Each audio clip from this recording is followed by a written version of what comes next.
প্রিয় শিক্ষার্থীবৃন্দ, তোমাদের সকলকে শুভেচ্ছা জানাই। আজকে প্রথমে আমি আমার পরিচয়টি দিয়ে নিচ্ছি। আমি নকুল চন্দ্র পাল, সহকারী অধ্যাপক, রসায়ন, ঢাকা কলেজ। আমরা গত ক্লাসে সংকরীকরণ বিষয়ে প্রথম পর্ব আলোচনা করেছিলাম। প্রথম পর্ব আলোচনায় আমরা সংকরীকরণের বৈশিষ্ট্য এবং সারসংক্ষেপ নিয়ে আলোচনা করেছি।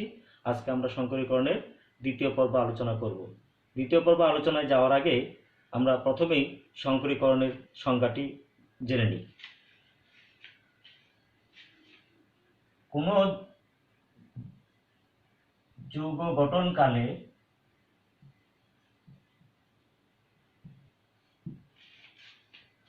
মৌলের পরমাণুর বহিস্থ শক্তি স্তরের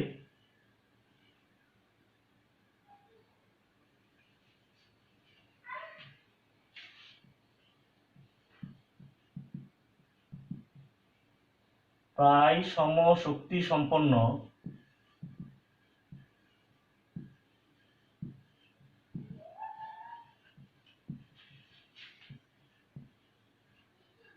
কতকগুলো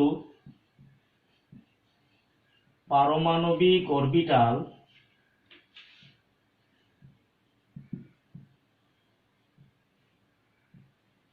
একত্রে সংমিশ্রিত হয়ে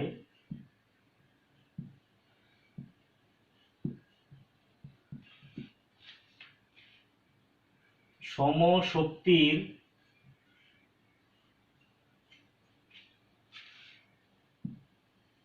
সমান সংখ্যক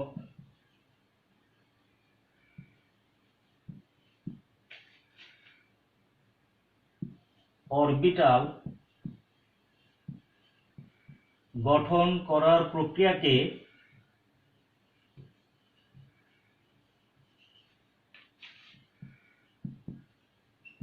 সংকরণ বা হাইব্রিডাইজেশন বলে।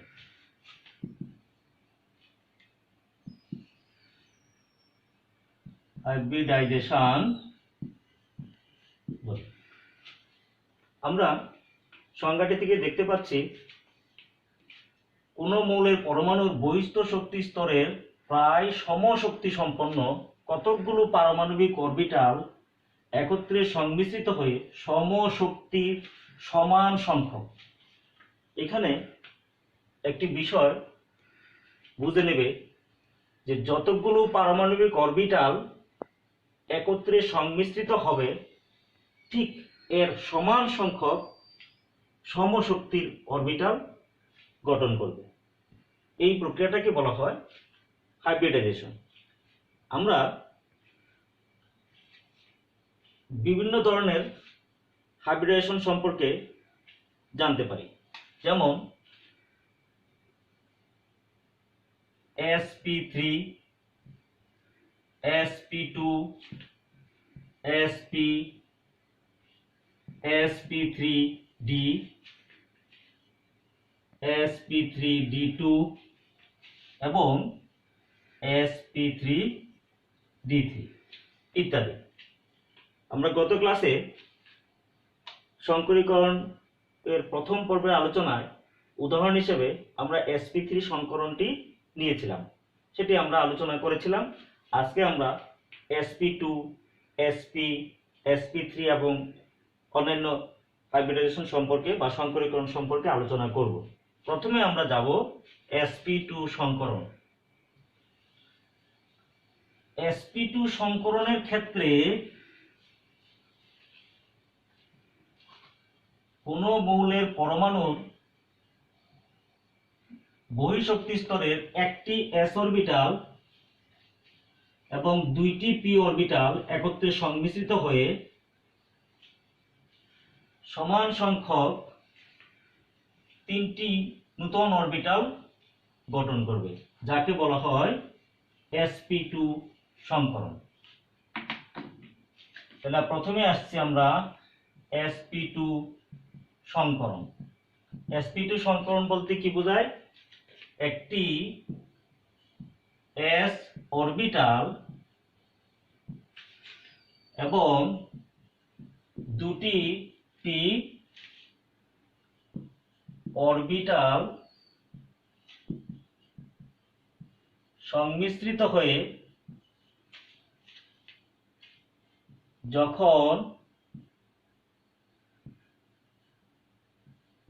নতুন তিনটি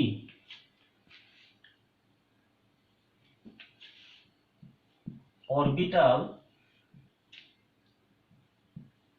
গঠন করে তাদেরকে sp2 সংকর অরবিটাল বলে এবং এই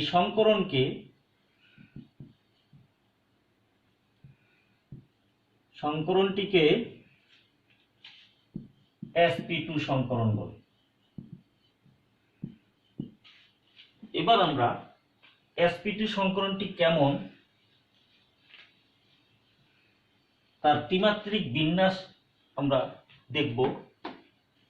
যদি কোনো মৌলের একটি s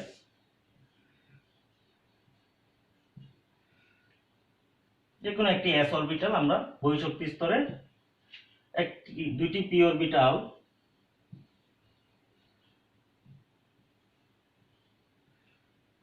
এটি p অরবিটাল হতে পারে, এটি px বা py pz এর যে কোনো একটি, আমরা ধরে নিলাম px।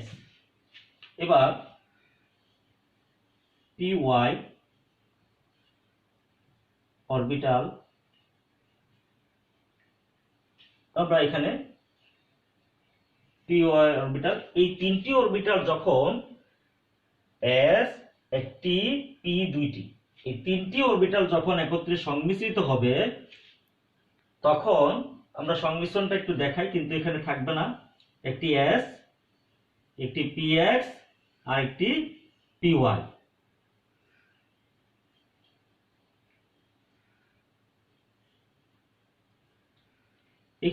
এটা সংমিশ্রণ, বাট এই সংমিশ্রণে থাকবে না। সেটা কি হবে? নতুন তিনটি অরবিটাল তৈরি করবে। আমরা জানি যে কোনো সংকর অরবিটাল আকৃতি কি, এটা আমরা গত ক্লাসে দেখিয়েছিলাম, আজকে একটু আবার দেখাই। অরবিটালটির দুইটি ডাম্বেল থাকলেও একটি ডাম্বেল খুব বড় আর একটি ডাম্বেল খুবই ছোট, অর্থাৎ এক পাশে ইলেকট্রন ঘনত্ব অরবিটালটির অনেক বেশি আর এক পাশে ইলেকট্রন ঘনত্ব খুবই কম, একদম নেই বললেই চলে। তাহলে এইরকম তিনটি অরবিটাল sp2 অরবিটাল তৈরি হবে। এই sp2 অরবিটাল গুলো এমনভাবে সজ্জিত হবে, যেভাবে সজ্জিত হলে তাদের মধ্যে বিকর্ষণটি সবচেয়ে কম হয় এবং তারা পরস্পর থেকে সমান দূরত্বে থাকে। ফলে এক্ষেত্রে তাদের ত্রিমাত্রিক বিন্যাসটা হয় একটি সমতলীয় ত্রিভুজের তিনটি শীর্ষবিন্দুর দিকে, অর্থাৎ তিনটি কোণের দিকে এই তিনটি অরবিটাল বিন্যস্ত থাকে। যেমন এটি তোমরা দেখবে, এই প্রত্যেকের যদি আমরা কোণ পরিমাপ করি সেটি হলো 120 ডিগ্রি এবং এই তিনটি অরবিটাল একটি ত্রিভুজের তিনটি শীর্ষবিন্দুর দিকে প্রকাশিত। আমরা যদি ত্রিভুজটাকে এরকম দেখাতে পারি, এরকম একটি সমবাহু ত্রিভুজের তিনটি শীর্ষবিন্দুর দিকে তিনটি অরবিটাল দ্বিমাত্রিকভাবে সজ্জিত থাকে। অর্থাৎ এই যে এটি একটি sp2, এটি একটি sp2, এটি একটি sp2, অর্থাৎ sp2 হাইব্রিড অরবিটাল। এখানে একটি s দুইটি p সংমিশ্রিত হয়েছিল, তাহলে নতুন কয়টি অরবিটাল তৈরি হবে? তিনটি sp2 অরবিটাল তৈরি হবে। এই তিনটি sp2 অরবিটাল একটি ত্রিভুজের, আমরা যদি এটা ত্রিভুজটাকে খেয়াল করি এখান থেকে শুরু করে এই পর্যন্ত, তাহলে এটি একটি ত্রিভুজ। একটি ত্রিভুজের তিনটি শীর্ষবিন্দুর দিকে, অর্থাৎ তিনটি কোণের দিকে এই তিনটি অরবিটাল কি থাকবে? বিন্যস্ত থাকবে। অর্থাৎ এটা একটি দ্বিমাত্রিক সজ্জা। এই ক্ষেত্রে প্রত্যেকটি sp2 হাইব্রিড অরবিটালের তাদের মধ্যবর্তী কোণটি হলো 120 ডিগ্রি। তাহলে এটি হলো sp2 সংকরীকরণ। এবার আমরা যাব sp সংকরীকরণ। sp সংকরণের সংজ্ঞাটি কি হবে? একটি s অরবিটাল এবং একটি p অরবিটাল সংমিশ্রিত যখন কি সংকরণের বৈশিষ্ট্য অনুযায়ী যতগুলো পারমাণবিক অরবিটাল মিশ্রিত হবে ঠিক নতুন ততটি অরবিটাল তৈরি হবে। তাহলে কয়টি? নতুন দুইটি অরবিটাল গঠন করে তাদেরকে sp সংকর অরবিটাল বলে এবং সংকরণটিকে sp সংকরণ বলে। এবার আমরা দেখব sp সংকরণটি কি। একটি s অরবিটাল এবং একটি p অরবিটাল, এটি আমরা নিলাম px, এটি একটি s এবং একটি p অরবিটাল নিয়েছি। এক্ষেত্রে তোমরা দেখবে যে একটি s এবং একটি p, তাহলে এখানে দুইটি পারমাণবিক অরবিটাল, এই দুইটি পারমাণবিক অরবিটাল একত্রে সংমিশ্রিত হয়ে কয়টি সংকর অরবিটাল তৈরি করবে? নতুন দুটি সংকর অরবিটাল তৈরি করবে। তাহলে এই দুটি সংকর অরবিটালের নামকরণ কি হবে? দুটি sp সংকর অরবিটাল হবে এবং এই সংকরণটিকে বলা হবে sp সংকরণ। তাহলে এক্ষেত্রে দেখো আমরা তাদের মিক্সিংটা দেখাই, একটি s এবং একটি px। এই যে এখানে শুধু এটা আমরা সংকরণের সংমিশ্রণটা দেখালাম, এখানে থাকবে না, সংমিশ্রিত হয়ে তারা কি করবে? নতুন দুইটি সংকর অরবিটাল। তাহলে যে কোনো সার্বিক সংকর অরবিটাল আকৃতি কি আবার বলছি কি? এটি কি সংকর অরবিটালের পি অরবিটালের মতো দুইটি লোব থাকে, কিন্তু একটি লোব হলো বড়, একটি ডাম্বেল খুব বড়। অর্থাৎ এইখানে দেখো একটি ডাম্বেল ছোট, একটি ডাম্বেল খুব বড়। এইটি এর ইলেকট্রন ঘনত্ব নেই বললেই চলে, এর ইলেকট্রন ঘনত্ব অনেক বেশি। তাহলে এরকম কয়টি তৈরি হবে? এরকম কয়টি? দুইটি sp অরবিটাল তৈরি হবে। তাহলে তাদের ত্রিমাত্রিক বিন্যাসটা কি হবে? তখন তারা একই তলে সরলরৈখিকভাবে পরস্পরের সাথে 180 ডিগ্রি কোণ করে অবস্থান করবে। এটি একটি sp অরবিটাল, এটি একটি sp অরবিটাল, তাদের মধ্যবর্তী কোণটি কি হবে? 180 ডিগ্রি। এটি হলো sp সংকরণ। এবার আমরা যাব, এই যে আমরা সংকর তিনটি পড়েছি, একটি sp3, একটি sp2 এবং একটি sp, আর বাকি রইল আমাদের আরো তিনটি। সেটি হলো, একটি হলো sp3d। তাহলে sp3d সংকরণের সংখ্যা কি হবে? একটি s অরবিটাল, একটি s অরবিটাল, কয়টি p অরবিটাল? তিনটি p অরবিটাল, তিনটি p অরবিটাল, এবং সেখানে আরেকটি কি? এবং আমরা যদি এখানে কমা দেই, একটি s অরবিটাল, তিনটি p অরবিটাল এবং একটি d অরবিটাল সংমিশ্রিত হয়ে যখন কয়টি? একটি s, তিনটি p, একটি d, তাহলে কয়টি? পাঁচটি। তাহলে পাঁচটি অরবিটাল গঠন করবে, নতুন পাঁচটি অরবিটাল গঠন করে তাদেরকে sp3d সংকর অরবিটাল বলে এবং সংকরণটিকে বলা হবে sp3d সংকরণ। এবার আসবো sp3d সংকরণ বা সংকর অরবিটালগুলোর ত্রিমাত্রিক সজ্জা কি হবে সেটা আমরা দেখছি। এবার আমরা নিলাম একটি s অরবিটাল,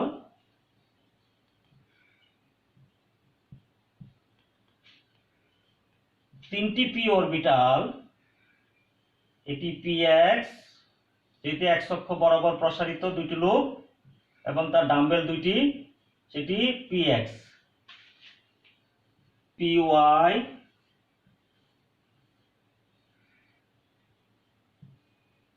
এটি py, এটি pz,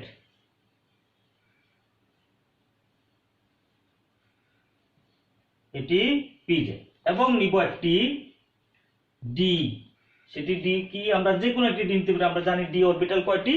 পাঁচটি, dxy, dyz, dzx এবং D X square Y square D Z square. তাহলে আমরা যে কোনো একটি ডি অরবিটাল নেই, ডি অরবিটালগুলো তাদের অ্যাক্সিস বরাবর সুন্দর করে আঁকতে হবে। এখানে দেখবে আমরা এটা নিলাম এক্স অ্যাক্সিস, এটা ওয়াই অ্যাক্সিস। যদি ডি এক্স ওয়াই নেই, আমরা জানি ডি অরবিটালের কয়টি করে লুপ থাকে? 4টি লুপ থাকে। যখন ডি এক্স ওয়াই হবে, এক্স অ্যাক্সিস এবং ওয়াই অ্যাক্সিসের মাঝখানে এই 4টি লুপ আঁকতে হবে তোমাকে। তাহলে সেক্ষেত্রে কি করতে হবে? এই 4টি লুপ, এটা এক্স অ্যাক্সিস, এটা কি ওয়াই অ্যাক্সিস, এদের মাঝখানে 4টি লুপ আমরা যদি আঁকি তাহলে আমরা পাবো D X Y. D orbital গুলো আঁকার সময় অবশ্যই অ্যাক্সিস সম্পর্কে ধারণা রেখেই সুন্দর করে আঁকতে হবে। তাহলে এটি ডি এক্স ওয়াই। এবার আমরা দেখব এই 5টি অরবিটাল একত্রে যখন সংমিশ্রিত হবে 5টি নতুন sp3 ডি অরবিটাল গঠন করবে। এই sp3 ডি অরবিটালের সজ্জাটা কেমন হবে? আমরা 5টি sp3 ডি অরবিটালের সজ্জা হবে এরকম। সংমিশ্রণটা যদি আমরা দেখাই নাই, এখানে সরাসরি আমরা চলে যাব 5টি ডি অরবিটাল। 5টি ডি অরবিটালের এখানে এখানে দেখো 5টি ডি অরবিটাল যে কোনো একটি নিয়েছি, একটি এস, 3টি পি আর একটি ডি। এই যে 5টি অরবিটাল একত্রে সংমিশ্রিত হয়ে 5টি sp3 ডি অরবিটাল গঠন করবে। এই 5টি ডি অরবিটালের সজ্জা হবে একটি ত্রিকোণাকার দ্বি পিরামিডের মতো, একটি ত্রিকোণাকার দ্বি পিরামিড। আচ্ছা, ত্রিকোণাকার দ্বি পিরামিডটা কি আমরা একটু এঁকে দেখাই। আগে দেখি ত্রিকোণাকার দ্বি পিরামিডটা কি। এইটি দেখবে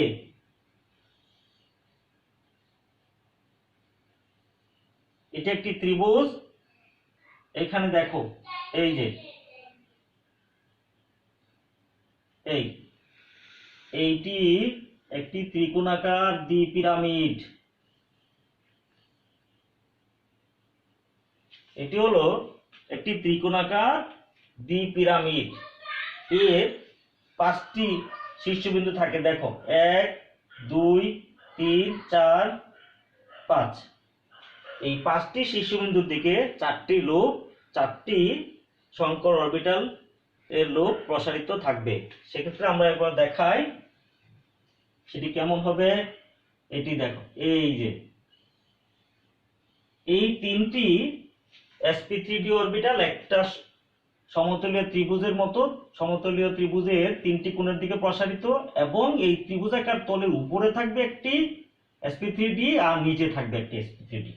এটা একটা sp3d, এটা একটা sp3d, এটা একটা sp3d, এটা একটা sp3d, এটা একটা sp3d। তাহলে এই যে কয়টি অরবিটাল হলো? এখানে 5টি sp3d হাইব্রিড অরবিটাল হলো। এবং এই 5টি sp3 হাইব্রিড অরবিটাল তারা কিভাবে ত্রিমাত্রিক সজ্জায় সজ্জিত হবে? তাদের 3টি sp3d অরবিটাল একটি ত্রিভুজাকার তলে, এই যে ত্রিভুজাকার তলটা দেখাচ্ছি, একটি ত্রিভুজাকার তলে থাকবে 3টি, আর এই ত্রিভুজাকার তলের উপরে লম্বভাবে একটি, নিচে লম্বভাবে একটি। এই হলো একটি sp3 সংকরণের ত্রিমাত্রিক সজ্জা। এক্ষেত্রে দেখবে এই যে ত্রিভুজাকার তলে যে 3টি sp3d অরবিটাল, তাদের মধ্যবর্তী কোণ 120 ডিগ্রি, আর এই 2টি sp3d অরবিটাল ওই তলের সাথে এটি 90 ডিগ্রি করে থাকবে।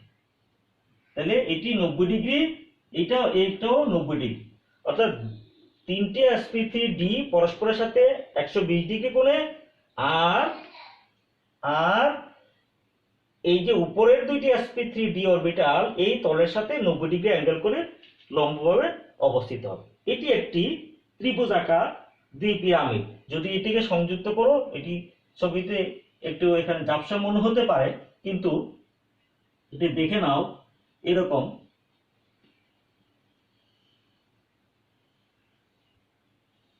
এই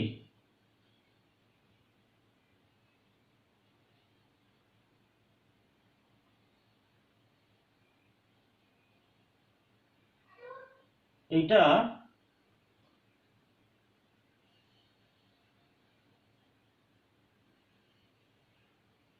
এটিকে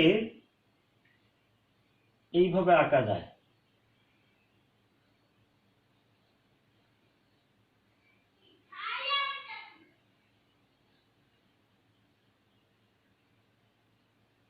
এই আবার এটা নিচের দিকে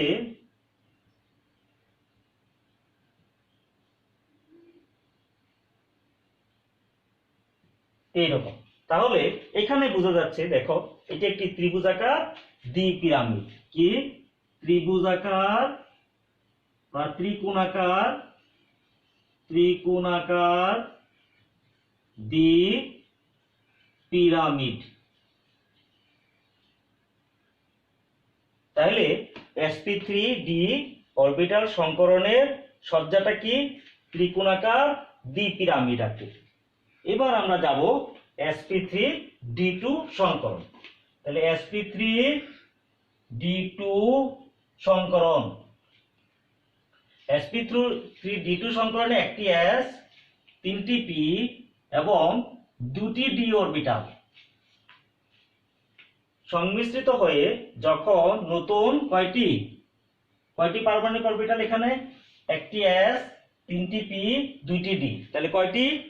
6টি পারমাণবিক অরবিটাল। এই 6টি পারমাণবিক অরবিটাল, তার মানে একটি s, তিনটি p, দুইটি d, 6টি পারমাণবিক অরবিটাল সংমিশ্রিত হয়ে যখন নতুন 6টি অরবিটাল গঠন করে তাদেরকে sp3d2 সংকর অরবিটাল বলে এবং সংকরণটিকে sp3d2 সংকরণ বলে। এখন আমরা দেখব sp3d2 সংকরণের ত্রিমাত্রিক সজ্জাটা কেমন। তাইলে আমরা তিনটি p অরবিটাল, একটি s, তিনটি p, একটি d, এখানে আরেকটি d আমরা যদি নিয়ে নিই, আমরা যদি dyz নিই, dy, এটি y আর এটি z অ্যাক্সিস। এখানে একটা জিনিস বলা দরকার, তোমরা জানবে যে d অরবিটাল 5টির দুইটি সেট। এখানে d অরবিটালের দুইটি set dxy, dyz, dzx, dx square y square, dz square. এই যে d অরবিটালের dxy, yz, dzx এটি একটি set, dx square y square, dz square এটি আরেকটি সেট।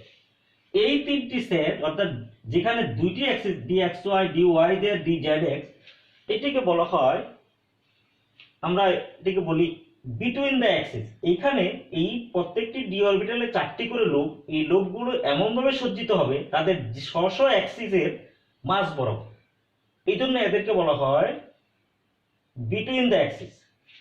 আর এই দুইটা হলো এখানে xy, dz স্কয়ার, এখানে যে অ্যাক্সিস গুলো স্ব অ্যাক্সিস, এই অ্যাক্সিস বরাবর তাদের লুপগুলো সজ্জিত হয়, এই জন্য এই দুটাকে বলা হয় অ্যালং দ্য অ্যাক্সিস। এটা হলো between the axis or plane, আর এটা along the axis or plane. অর্থাৎ এইখানে যেই 4টা লুপ থাকবে সেই 4টা লুপ অক্ষ বরাবর সজ্জিত হবে, অক্ষ বরাবর প্রসারিত থাকবে বা প্রলম্বিত থাকবে। এইখানে যে 4টা লুপ তারা অক্ষের মাঝখানে প্রলম্বিত থাকবে। তাহলে আমরা এখানে আঁকবো dyz, তাহলে আমরা নিলাম dy অ্যাক্সিস আর কি z অ্যাক্সিস। তাহলে এই এদের দুইটা অ্যাক্সিসের মাঝে থাকবে 4টা লুপ। এই তাহলে এটা হলো, আমরা অ্যাক্সিসটা দিয়ে দিলাম এখানে, তাহলে এটা হলো dyz। এইরকম 6টি অরবিটাল একত্রে সংমিশ্রিত হয়ে তখন 6টি sp3d সংকর অরবিটাল তৈরি করবে। তাহলে এই 6টি সংকর অরবিটালের তখন ত্রিমাত্রিক সজ্জাটি কেমন হবে? তাদের এই 6টি অরবিটাল যখন ত্রিমাত্রিকভাবে সজ্জিত হবে তখন সেটি হবে একটি অষ্টতলকীয় চিত্রের মতো। তাহলে অষ্টতলকীয় চিত্রটা কি সেটা আমরা একটু দেখে নিই। প্রথমে আমরা সংমিশ্রণটা দেখাই, তারপর তাদের অষ্টতলকীয় ত্রিমাত্রিক সজ্জাটা আমরা দেখাবো। এখন দেখবে এই যে 6টি অরবিটাল একত্রে সংমিশ্রিত হয়ে নতুন 6টি অরবিটাল তৈরি করবে, সেটি হলো sp3d2। এটা একটা sp3d2, এটা একটা sp3d2, এটা একটা sp3d2, এটা একটা sp3d2। এই 4টি sp3d2 অরবিটাল একটি এই 4টি একই তলে অবস্থান করবে এবং এদের মধ্যবর্তী কোণ হবে 90 ডিগ্রি এবং এর উপরে থাকবে দুইটি, উপরে একটি এবং নিচে একটি। এই হলো তাদের ত্রিমাত্রিক জ্যামিতিক সজ্জা। যেভাবে তারা সজ্জিত হলে তাদের মধ্যে বিকর্ষণটা সবচেয়ে কম হয় এবং তাদের মধ্যবর্তী দূরত্ব প্রায় সমান থাকে। তাহলে সেক্ষেত্রে এটি একটি অষ্টতলিকীয়। অষ্টতলিকীয় ইয়েটা কি, আমরা অষ্টতলিকীয় জ্যামিতিক গঠনটা এখানে দেখে নেই।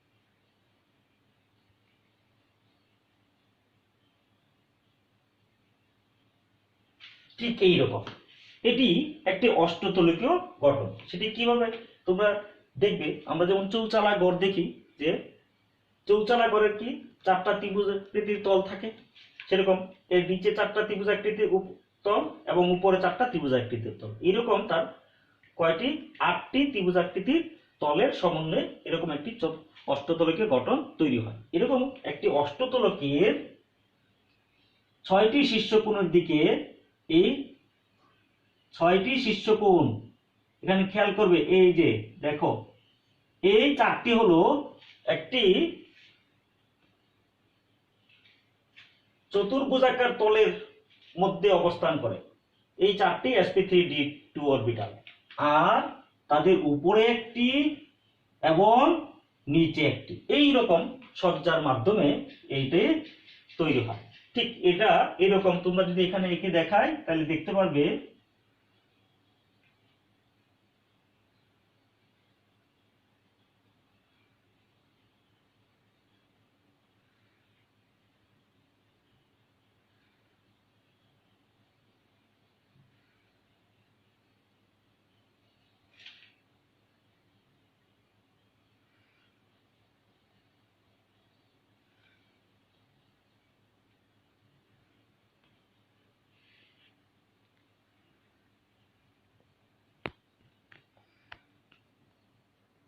এটি একটু দেখলেই বুঝবে এটি হলো কি sp3d2 সংকরণ।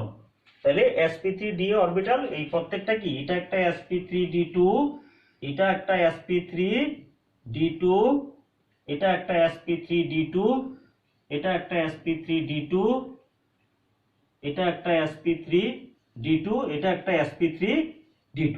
এই 6টি অরবিটাল পরস্পরের সাথে প্রত্যেকেই 90 ডিগ্রি কোণ করে অবস্থান করে।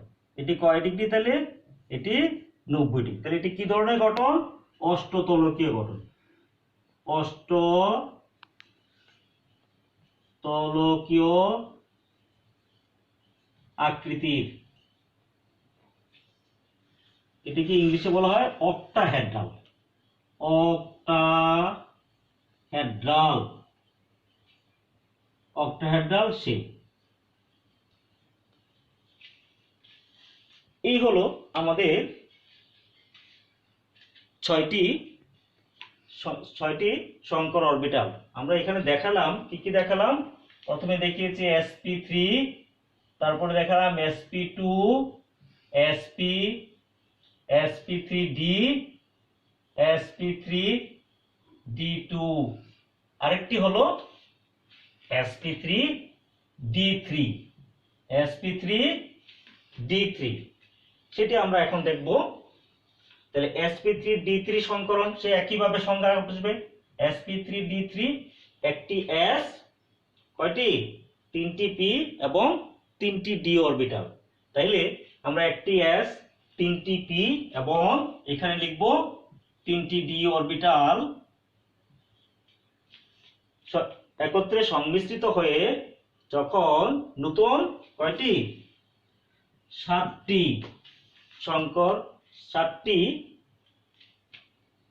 অরবিটাল গঠন করে তাদেরকে sp3d3 সংকর অরবিটাল বলে এবং সংকরণটিকে বলা হয় sp3d3 সংকরণ। তাহলে sp3d3 সংকরণটির ত্রিমাত্রিক সজ্জা কি হবে?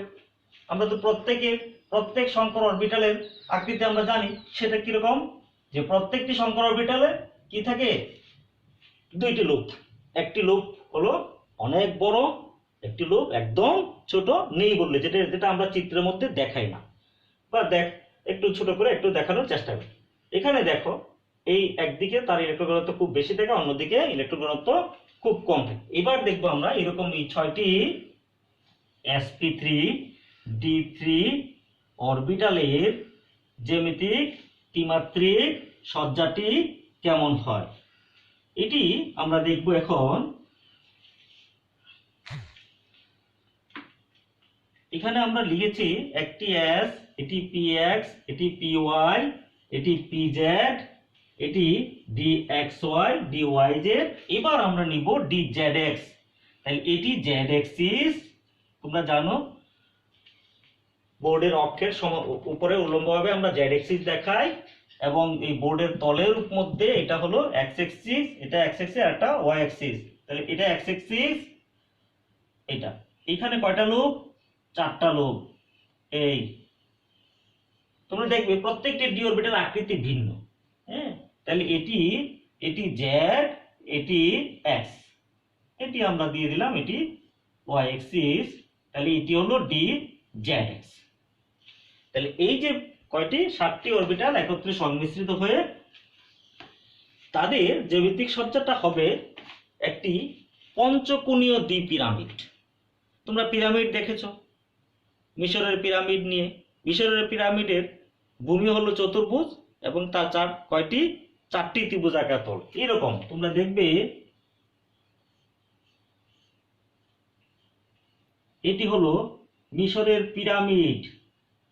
সেক্ষেত্রে কি দেখতে পাচ্ছ যে এখানে কয়টি, তার তলটা এখানে ভূমিটা হলো চতুর্ভুজীয়, আর তার কয়টি 4টি ত্রিভুজাকার তল।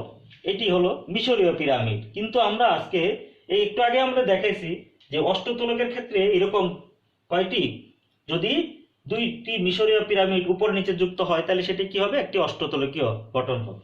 ঠিক এরকম পঞ্চকোণীয় আমরা দেখাবো, পঞ্চকোণীয় দ্বিপিরামিড। এটি দেখো এখানে, তাহলে এটি একটি sp3d2, এখানে d3, এটি একটি sp3d3, এটি একটি sp3dt, এটি একটি sp3dt, d3, এটি একটি sp3d3। তাহলে কয়টি হলো, 5টি। এই 5টি থাকবে একটি পঞ্চভুজের এখানে দেখো সমকোণীয় পঞ্চভুজ। এখানে দ্বিমাত্রিক বোর্ডে আঁকা একটু কঠিন, তারপরও তোমাদের দেখাচ্ছি।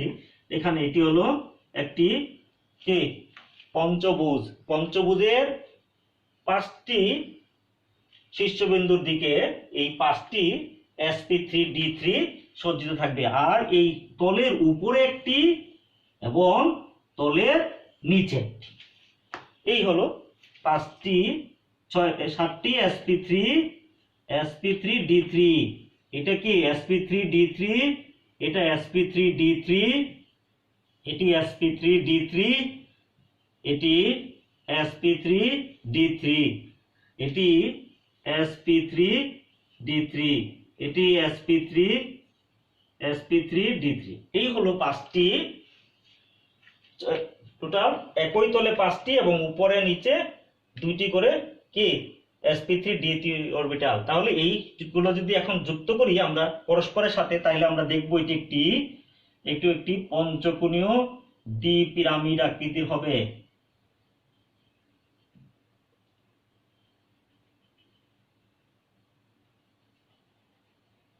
এটা হলো উপরের উপরের উপরের দেখো এখানে কি 5টি ত্রিভুজাকৃতির তল, এরপরে নিচে হবে এরকম 5টি ত্রিভুজাকৃতির তল, তাহলে সেটা কি হবে, এই যে এই সবগুলো তোমাকে এখন যুক্ত করতে হবে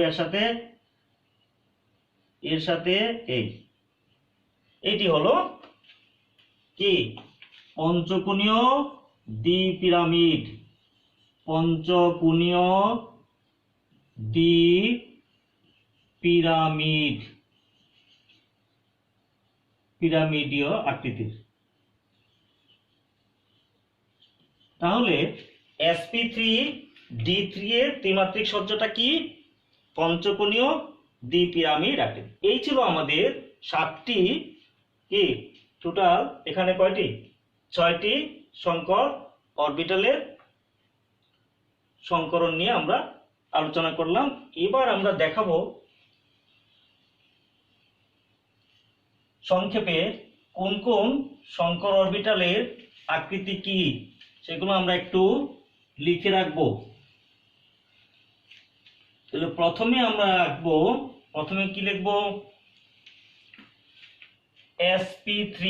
তাহলে sp3 সংকরণের আকৃতি কি, চতুস্তলকীয়, চতুস্তলকীয়, এটাকে ইংলিশে বলা হয় টেট্রাহেড্রাল শেপ। sp2 এটি কি, এটি একটি ট্রাইগোনাল প্ল্যানার। এটা কি, এটা হলো সমকোণীয় ত্রিভুজাকার। এটা কি, এটা হলো সমকোণীয় ত্রিভুজাকার।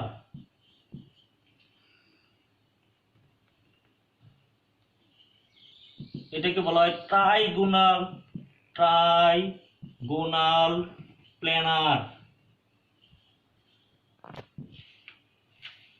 শেপ। এরপর আসো sp, এটি কি, এটি সরল রৈখিক আকৃতির, এটাকে বলা হয় লিনিয়ার শেপ। তারপর আসবো sp3d, সেটি কি হবে, সেটি হবে ত্রিভুজাকার বা ত্রিকোণাকার দ্বিপিরামিড, এটাকে ট্রাইগোনাল বাইপিরামিডাল।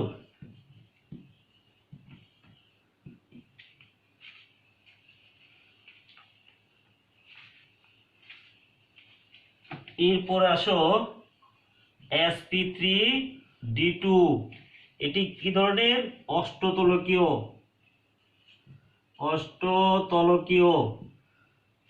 তাহলে এটি একটু বলা হয় অক্টাহেড্রাল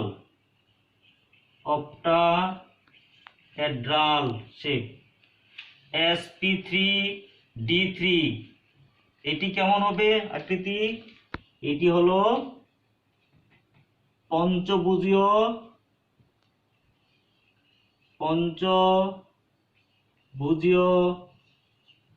দ্বিপিরামিড, এটাকে বলা হয় পেন্টাগোনাল বাইপিরামিডাল।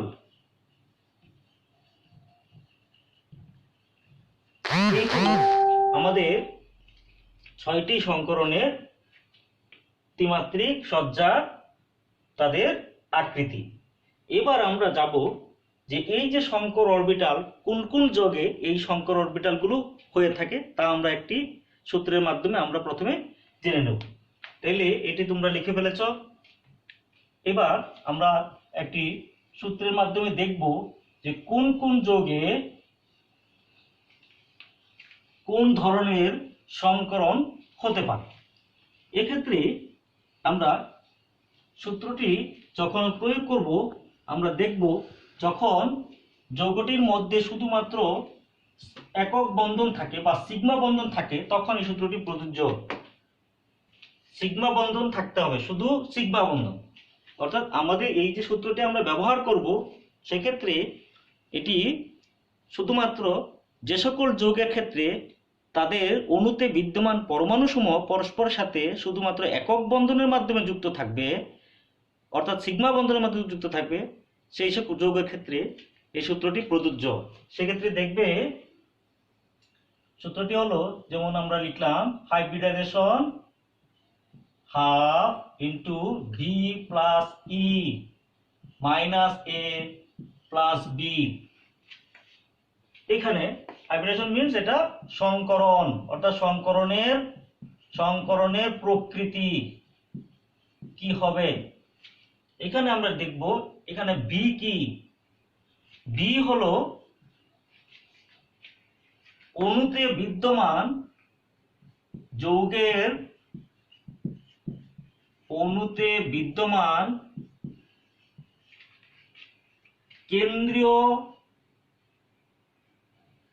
কেন্দ্রীয় পরমাণুর বহিস্থ শক্তি স্তরের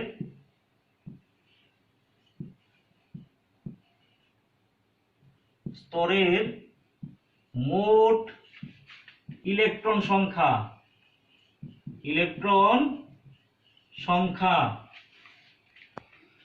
তাহলে ডি কি, নাম্বার অফ ব্যালেন্স ইলেকট্রন।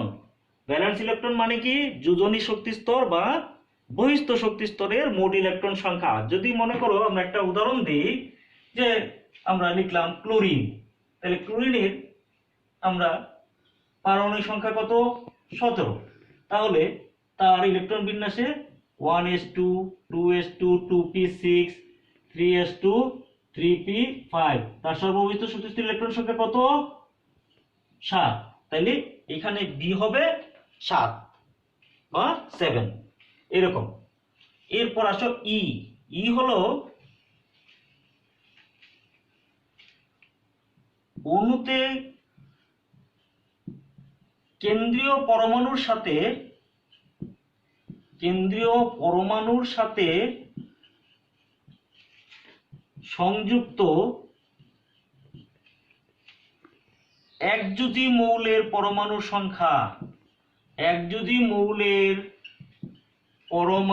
সংখ্যা। যেমন দেখো আমরা যদি লিখি ফসফরাস পেন্টাক্লোরাইড, এখানে ফসফরাসটা হলো কেন্দ্রীয় পরমাণু, এটি কেন্দ্রীয় পরমাণু, এবং ক্লোরিনটা হলো তার সাথে সংযুক্ত একযোজী মৌলের পরমাণু। তাহলে একযোজী মৌলের পরমাণু কয়টি, এখানে 5টি। তাহলে এখানে ই হবে 5, ঠিক এরকম। এবার এ হলো, যদি এটি যৌগ না হয়ে আয়ন হয়, তাহলে ওই আয়নে বিদ্যমান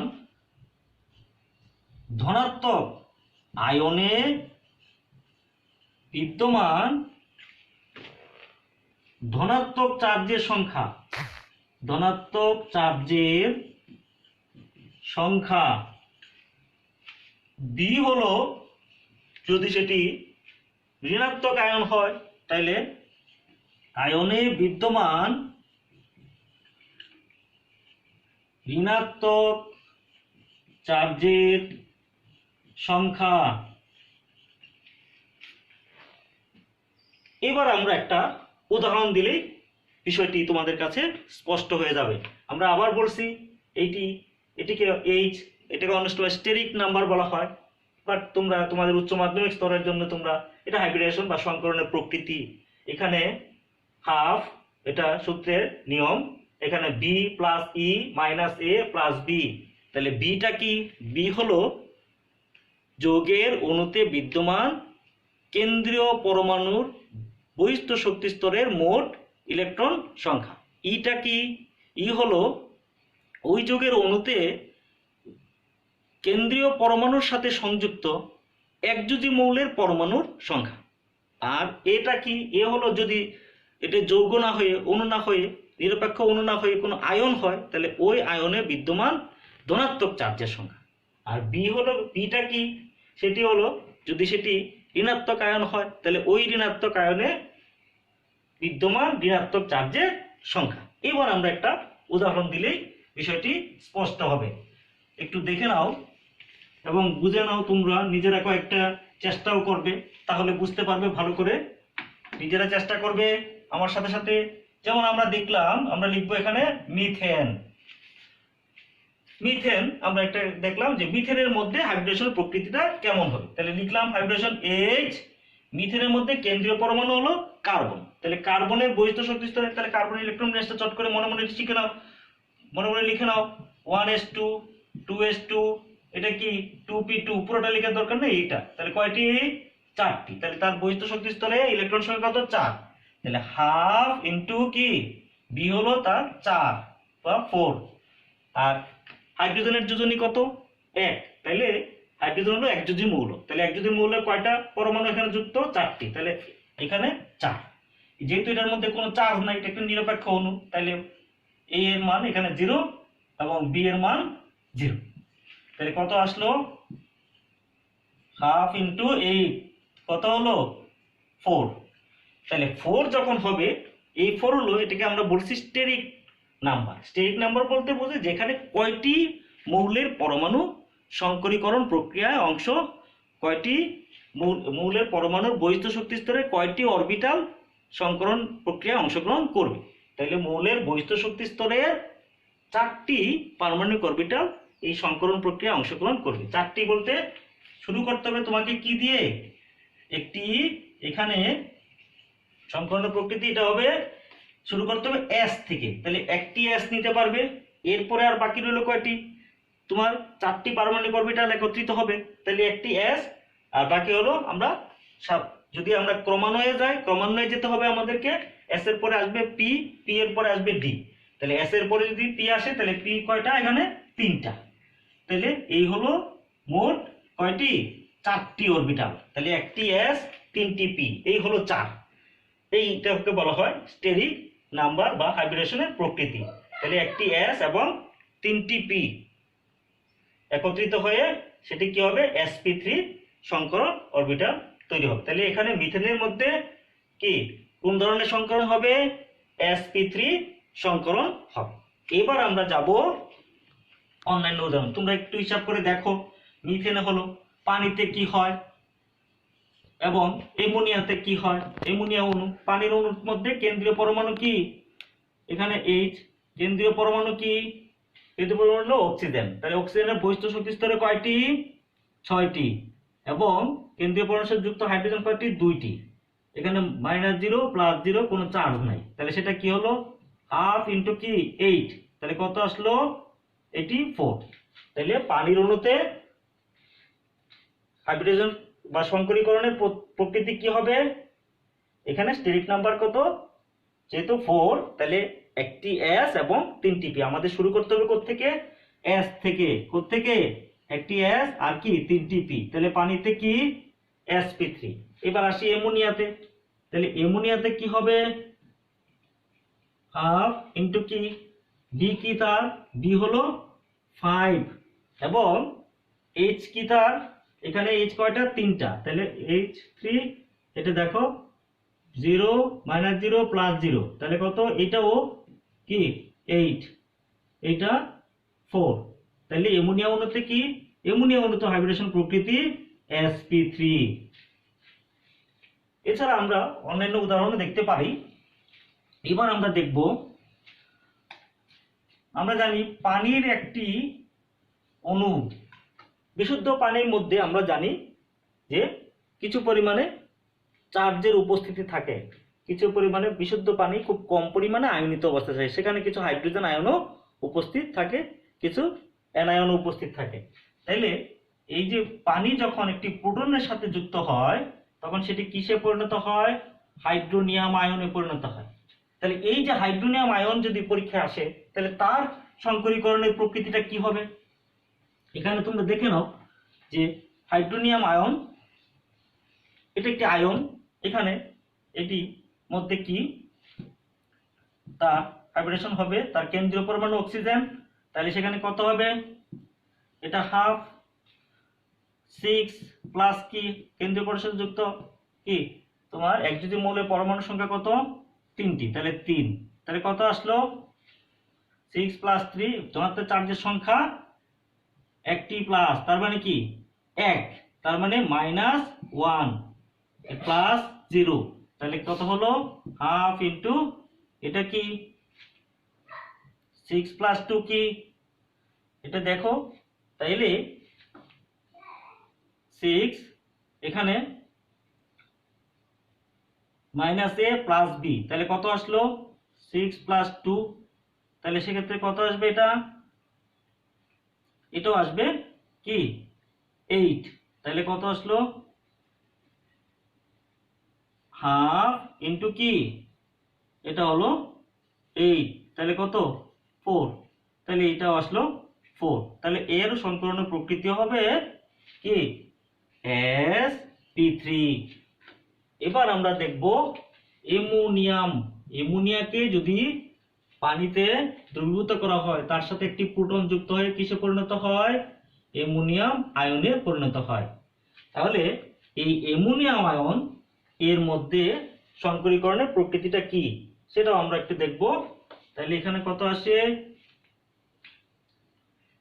ইকুয়াল ভাইব্রেশন, এখানে বা স্টেরিক নাম্বার হাফ ইজিক্যালস কি নাইট্রোজেনের বহিস্থ শক্তি স্তরে কত 5, এখানে সংযুক্ত হাইড্রোজেন পরমাণুর সংখ্যা কত 4, ধনাত্মক চার্জের সংখ্যা 1, ঋণাত্মক চার্জ নাই, তাহলে সেটা কত হলো হাফ ইন্টু কি 5 থেকে এটাও 8, তাহলে কত এটাও 4, দ্যাট মিন্স এখানে কি sp কি হবে sp3। তাহলে হাইড্রোনিয়াম আয়নে sp3, অ্যামোনিয়াম আয়নে sp3, পানির অণুতে sp3, তাহলে আমরা অনেকগুলো sp3 দেখলাম। এবার আমরা যাব অন্যান্য ভাইব্রেশন দেখব এখানে। এবার দেখো যদি তুমি বেরিলিয়াম ক্লোরাইড দেখো, বেরিলিয়াম ক্লোরাইড, তাহলে সেক্ষেত্রে কত হবে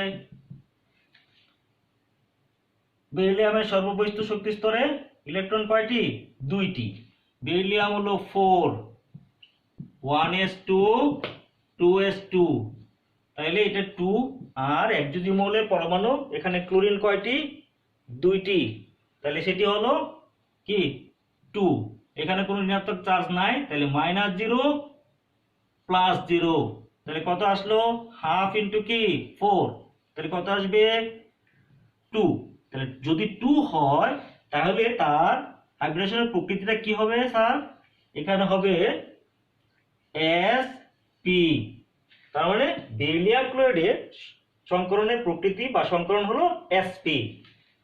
এবার আমরা আরেকটি উদাহরণ দিব বোরন ট্রাইক্লোরাইড, তাহলে সেক্ষেত্রে কত আসবে বোরনের পারমাণবিক সংখ্যা হলো 5, তাহলে বোরন যদি আমরা লিখি বোরন 5 1s2 2s2 2p1, তাহলে তার বহিঃশক্তি স্তরে কয়টি মোট কয়টি 3টি, তাইলে হাফ ইন্টু 3 প্লাস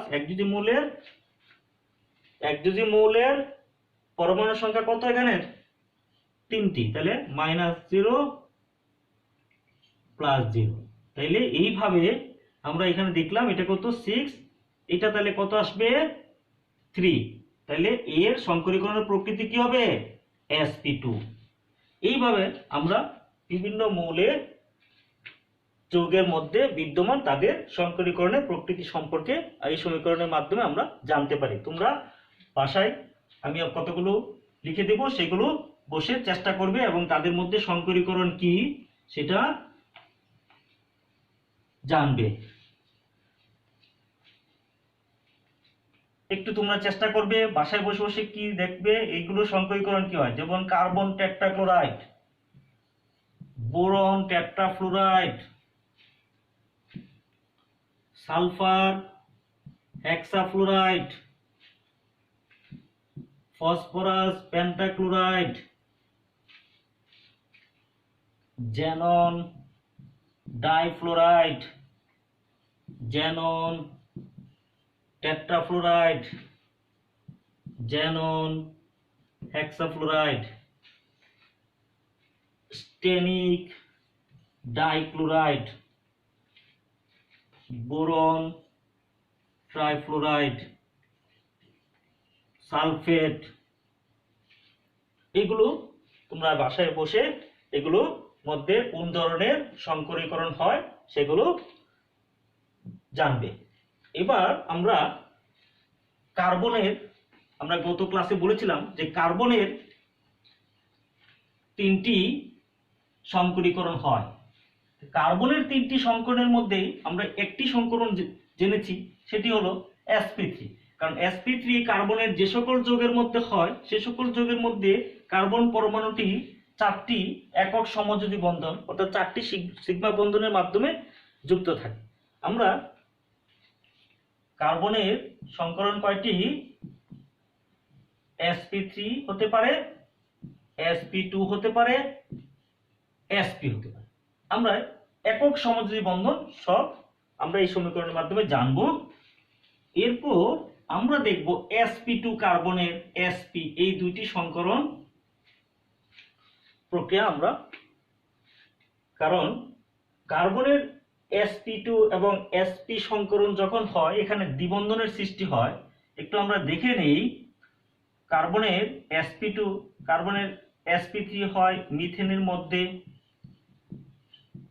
ইথেনের মধ্যে, কার্বন টেট্রাক্লোরাইড, এগুলোর মধ্যে কার্বন 4টি সমযোজী বন্ধন গঠন করে এবং সেক্ষেত্রে সবগুলো বন্ধনই কি সিগমা বন্ধন, সেক্ষেত্রে সূত্রটি প্রযোজ্য। কিন্তু এই দুটোর ক্ষেত্রে আমাদের সূত্রটি প্রযোজ্য নয়, কারণ এই ক্ষেত্রে কার্বনের যখন sp2 এবং sp সংকরণ হয় তখন সেক্ষেত্রে দ্বিবন্ধন এবং ত্রিবন্ধন থাকে। যেমন sp2 এর ক্ষেত্রে কার্বনের আমরা যদি দেখি ইথিনের মধ্যে, ইথিন এখানে দেখবে একটি সিগমা বন্ধন একটি পাই বন্ধন, এবং এটা কি ইথাইনের মধ্যে এখানে